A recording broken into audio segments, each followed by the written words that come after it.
Greetings to Guyana this morning. Good to be with you. I look forward to the next few minutes as we study another method of sermon preparation, where we get our sermon ideas, and this will help those of you that are planning to preach.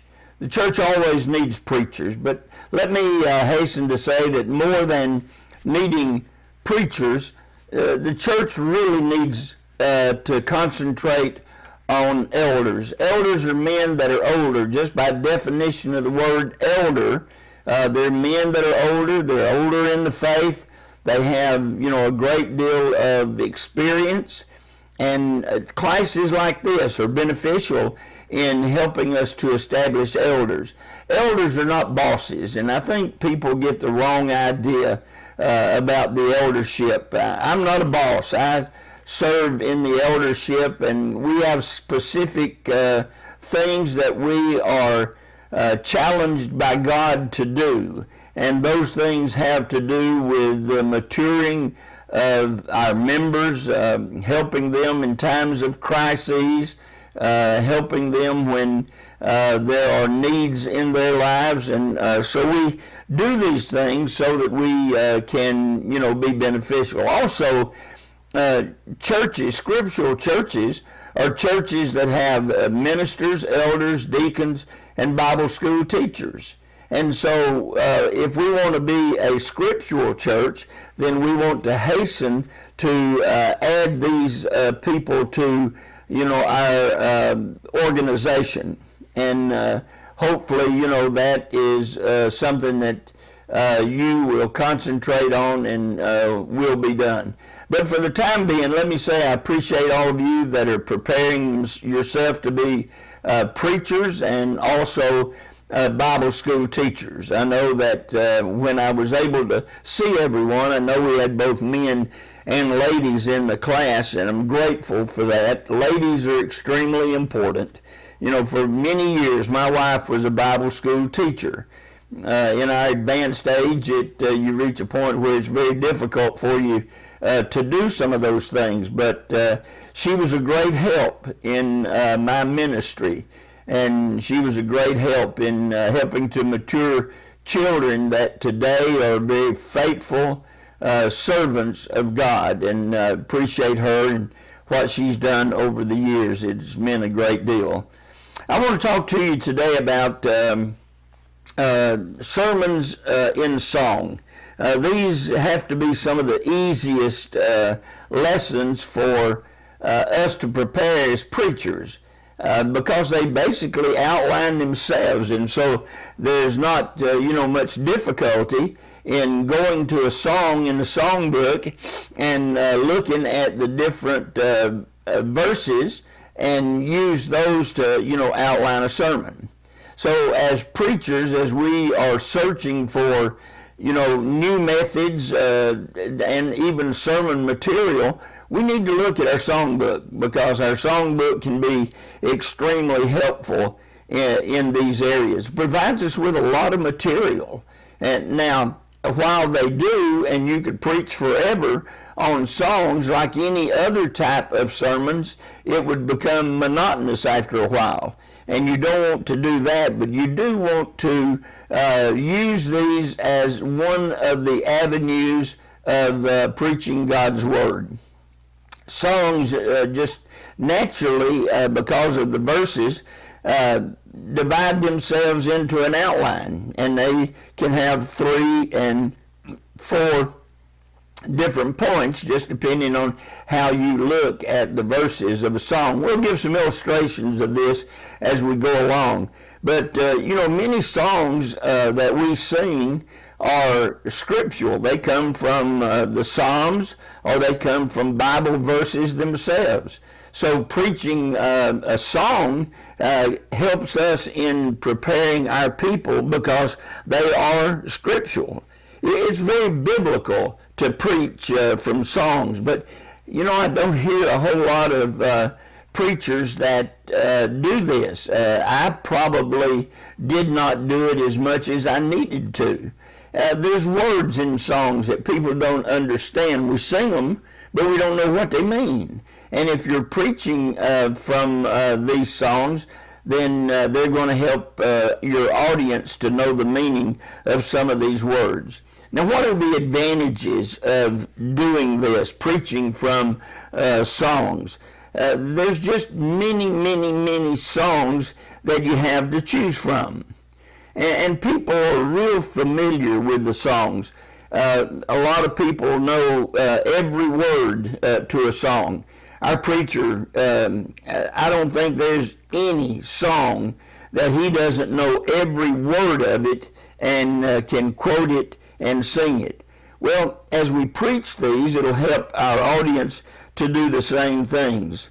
And these songs, as I said, naturally outline themselves, and they're easy to outline. And as preachers, we're always looking for, an easy way to be able to come up with new material and new ideas that we're going to preach. And these songs provide the preacher with a lot of material and fresh material that is going to be beneficial to our audience. Now, there are also some disadvantages to doing this, and I think we would recognize this. Too much of any type of sermon can be monotonous, and if all we did every Sunday was preach from a song, after a while people get tired of it, and they would, like for us to do something different. And if we use nothing but songs, as preachers or Bible school teachers, we become lazy, and we'd stop studying.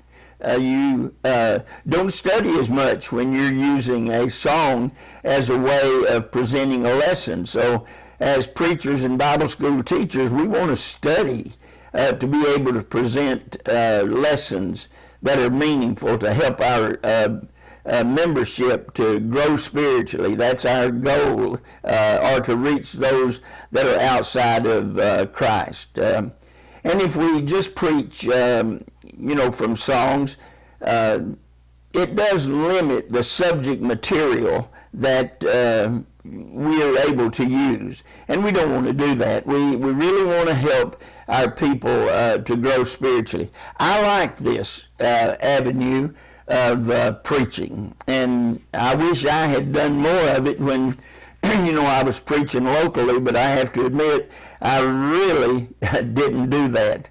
But I wish I had, and I want to encourage you to do it. Not all the time, but at least some of the time, preach from songs. And we'll go through some in a minute, and you'll get an idea of what we're talking about. You say, well, how do you do this? Well, if you're going to use a song and preach from, a particular subject, go to your songbook. Go to the back, and I know you're probably not able to see this, but you can see it in your own songbooks. There is a section called Topical Index, and it lists the songs based upon a particular topic, this particular songbook talks about exhortation, faith, fellowship, following, God, giving, Gethsemane, and just on and on. There's all kinds of subjects in there, and you can go to each of the individual songs that are under these topics, and it will help you to, develop your sermon. And I really would recommend that you do this, because I think you'll find it to be extremely helpful and beneficial. I think our folks need to know the meanings of songs that they're singing. We're to sing with the understanding. And if there's words that we don't understand and we're just saying them, then, we're not singing with the understanding, and we're not teaching and admonishing others in our psalms and hymns and spiritual songs if we don't understand what it is that we're singing. Some individual songs will provide the preacher with his subject, the title of his lesson, and all of the major points. And this is helpful, to me as a preacher. For example, we might choose I want to be a worker for the Lord. Well, there is your title, and you're able to introduce that. And your major points, if you read over this particular song, he said, I want to be a worker for the Lord. I want to love and trust his holy word. Well, that's, a good point that you would want to develop. And the song goes on to say, I want to lead the erring in their way. And this is an evangelistic approach. And you'll find that to be helpful as well. And in this particular song, he says, I want to trust in Jesus' power to save. I don't save. Jesus does. And he is the one that is going to save, and we need to have our audience to understand that. And you can still, even in addition to these points that I mentioned, you can still find other points that you could use in preaching this material. Now, this is pretty simple. There's not a whole lot to talk about in these particular lessons. Not a lot of material I need to give you, because it's all in the songbook. And you just have to look at it. It doesn't matter what songbook you sing from, that topical index is in every one of them. And I just encourage you to go to it and use it in your preaching and teaching. Let's say you want to preach on giving this coming Sunday. Now, giving would be the title, but there are songs that you could use that would help you to illustrate our responsibility in giving. One song might be All to Jesus I Surrender. The fact that Jesus gave his life for us, now what I can do is I can surrender all to him. It's not mine, it's his. And without him, I wouldn't have anything. Or we might think of the song, I gave my life for thee. What hath thou given to me? Well, that's a point you can really elaborate upon. Jesus gave everything for us. What do we give back to him? We give monetarily. I give of my money. I give of my time. I give my heart. I give my commitment and dedication. All of this is part of my giving. There's another song that says, none of self and all of thee. We sing it. If we're not willing to do it, we're hypocritical in what we might be singing.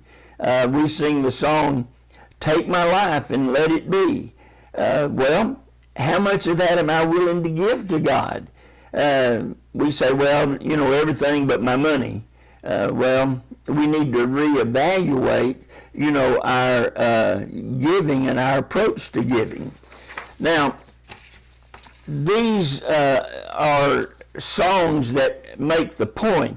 The song that you may choose may not have all the points in it. So what you can do is you can use other songs to be your major point. Now, I want to give you an example of a song. It's in your study guide, and you can look at it, and it'll help you to see how a sermon like this would be divided in the presentation. Revelation chapter 21 talks about heaven, and we don't even preach on heaven as much as we need to. Heaven, is a beautiful place. Heaven holds all for me. There's so much that I can talk about in heaven. In heaven, I have, friends, loved ones, family. They're there, and I want to be with them at some point. And we need to realize that heaven is where God wants us to be. If he wasn't interested in all of us being with him eternally, he would not have sent his only son to die in order to give us the avenue, the forgiveness of sins, whereby we could spend eternity with him. So heaven, is a great place, and we need to think about it. But you talk about songs that we sing that helps me to understand heaven. In heaven there are many mansions. And we sing the song, I've got a mansion just over the hilltop. Now, I don't know, exactly what all of that means, whether there are actually mansions there or not. But all I know is I want to be there. I want whatever it is, that's being promised. John, in John chapter 14, beginning at verse 1, Jesus told his disciples, he said, "You believe in God, believe also in me. For in my Father's house are many mansions. If it were not so, I would have told you. For I go to prepare a place for you, that where I am, there you can be also." And in verse number 6, Jesus said, "I'm the way, the truth, and the life. No man comes to the Father but by me." But he makes mention of the fact that there are many mansions. I don't know what kind of dwelling my soul is going to need. I probably don't need a bedroom and a bed, because it says there is no night there. So I'm not going to be worried about, where am I going to sleep tonight, because there is no night. But there are, many mansions. We sing the song, "There's a mansion now empty, just waiting for me." Well, whatever that means, I know I want it. And I want to be there, and I want to, enjoy that. Because that's the promise that God has made for me. And in eternity, it means I have an eternal lease on my mansion. I don't know if you've ever been evicted from some place, but if you have, you know how awful and discouraging that is. But there's no evictions with the mansions when you get to heaven. It's yours for an eternity. So, that's things people really want to hear and they're interested in. We sing about the fact that there'll be no more death, mourning, crying, or pain when we get to heaven. Heaven will surely be worth it all. There's a country music song, I forget who sings it right off hand, but it talks about, if the streets were paved with dirt, I'd still want to go there. We hear that and read that there's streets of gold. But his point is, if it wasn't no gold, if the streets were dirt, I'd still want to go there. That's how important that it is. But Revelation chapter 21 verse 4 says that God will wipe away every tear from their eyes. There'll be no more death or mourning or crying or pain. For the old order of things have passed away. Now, it may indicate that when we first arrive and maybe we're disappointed in someone we thought that would be there that is not there, that there may be a tear. But he says even if there is, God's going to wipe that tear away. There's not going to be any pain. There's not going to be any mourning. I just lost a good friend to cancer, my best friend, in fact, and he was in a great deal of pain. But today, he's not in any pain because there is no pain there. He has a new body, one that is without pain. Can you just imagine living our lives where there is no pain, there is no sorrow?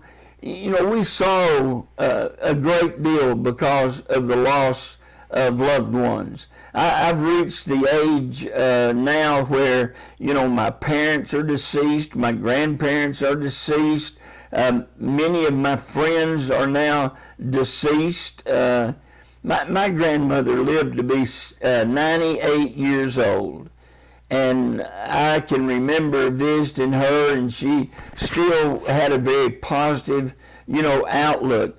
But she lost all of her children before she died. Can you imagine how devastating that could be? Cancer's taken away some, heart attacks have taken away some, and there's other diseases that have claimed loved ones. But in heaven, we're going to have a new body. And that body will not be subject to any of these things that cause pain.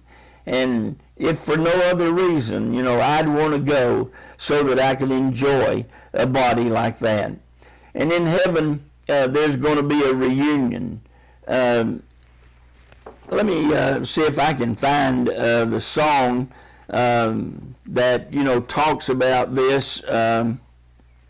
It's, I don't know where it is, but the point is that the song "Sing to Me of Heaven," it teaches us the fact that there's going to be joy in a reunion. I've preached many a times and made the statement that after I see God and I see Jesus, my Savior, I want to see my Father. I want to see my mother. I want to see whatever other loved ones, maybe for you it's a brother or sister or aunt or uncle. I'm going to go looking for these people because there's great joy in reunions. If you look at the Old Testament and you think about people like Joseph and Jacob, Jacob thought Joseph was dead, and his brothers had sold him into Egyptian captivity. But the day came when Jacob was reunited with Joseph, and there was great joy in that reunion. Well, I think that's part of what heaven is going to be like. And you think of the prodigal son in Luke chapter 15. I don't know how long he was gone, but it was for a while, and now he's back home.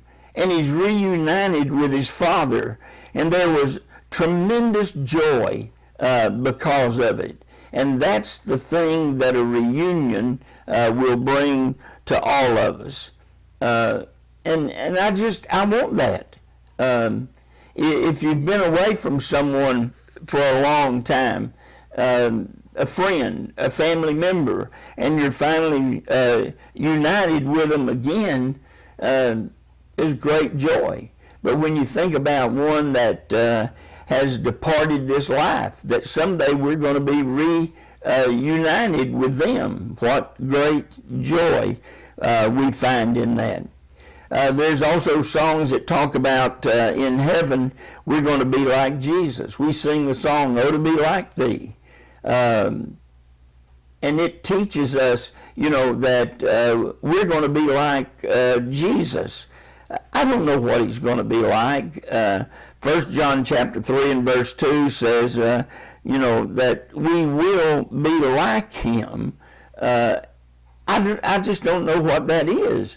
I look forward to it. I know it's going to be great because God has promised it to be great. And I want to be like him in spirit, in truth. And I'm going to do everything that I possibly can to enjoy that. The Apostle Paul in 1 Corinthians 11 verse 1 says, "Be imitators of me, even as I also am of Christ Jesus." He was here on earth trying to be like Jesus, knowing that someday he was going to be just like him. And that's important, and that's something that we want to strive to be. Another point that we might make from a song is, in heaven we'll be with Christ. We sing the song. I haven't sung it much. We don't use it too often in our worship. Heaven for me.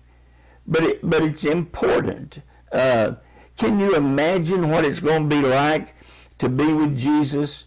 You know, the apostles spent 3.5 years with Jesus.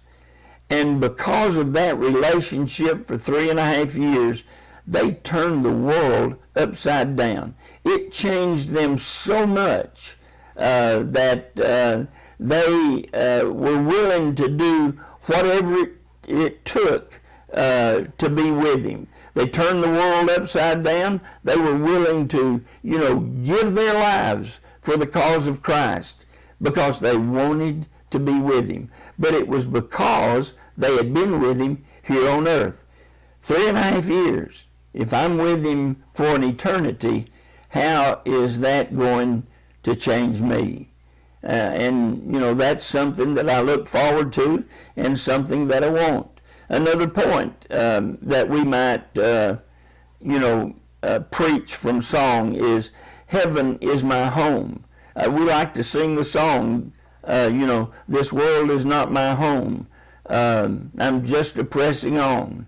We want to be with God in heaven. This isn't my home. I'm a pilgrim. I'm just passing through. And someday I'm going to be with him for an eternity. And that's what I'm looking forward to. That's my home, not here.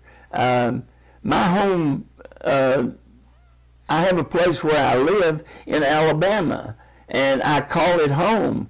But my home, the one I'm looking forward to, is in heaven.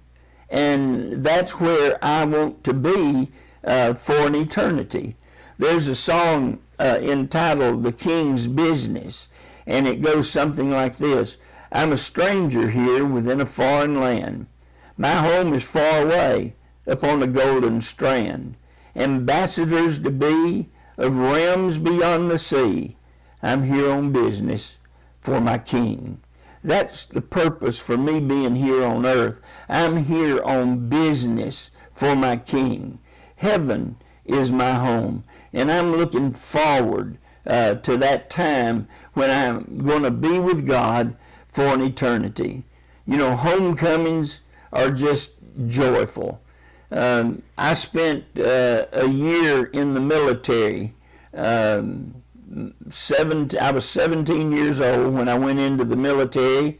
I had barely turned 18 when I came home from a deployment in the nation of Japan. I was there for a year, isolated on a little island off the coast of Japan. And I couldn't wait till I could get home. We had a chart. Every one of us had a chart counting off the days until we were going to be home. And I can't tell you the joy I felt when my airplane landed in my hometown and I was home. The joy of being home, being with people that I loved. It was just so good and joyful. I can't even explain how great it was. Heaven is too great to miss. You don't want to do it. Jesus said, what does it profit a man if he should gain the whole world and lose his own soul? He tried to tell us how important it was to make heaven our home. Now, those points all came from different songs, and you can use them like that to preach, not all the time, but some of the time. If you were my student in the Guyana International Bible Institute, I would be asking you to outline some sermons using songs. And I can suggest that to you. I'd be giving you a grade if you were in my class, and where I have had students in other places, I have given grades based upon their ability to outline sermons using songs. So let me suggest this to you. Take the time, read through some of the songs in your book. Go to that index in the back of your song book and pick out, a sermon topic that you want to preach on, and then outline that sermon using other songs if necessary, but using the verses of the song as well. And you do this for practice, and even preach it if you are given the opportunity to preach it. Well, that's what I wanted to talk about with you today, and I hope that it's been beneficial to you, and I hope that you'll try some of these things and bring variety to your preaching. It's always good to be with you. I've been struggling with health situations, and it's hard for me on occasions, but I'm glad that we can record these lessons and get them to you, and you can use them, as you see fit. Good to be with you today. Look forward to being back with you next week, and just say until then, may God bless you and keep you.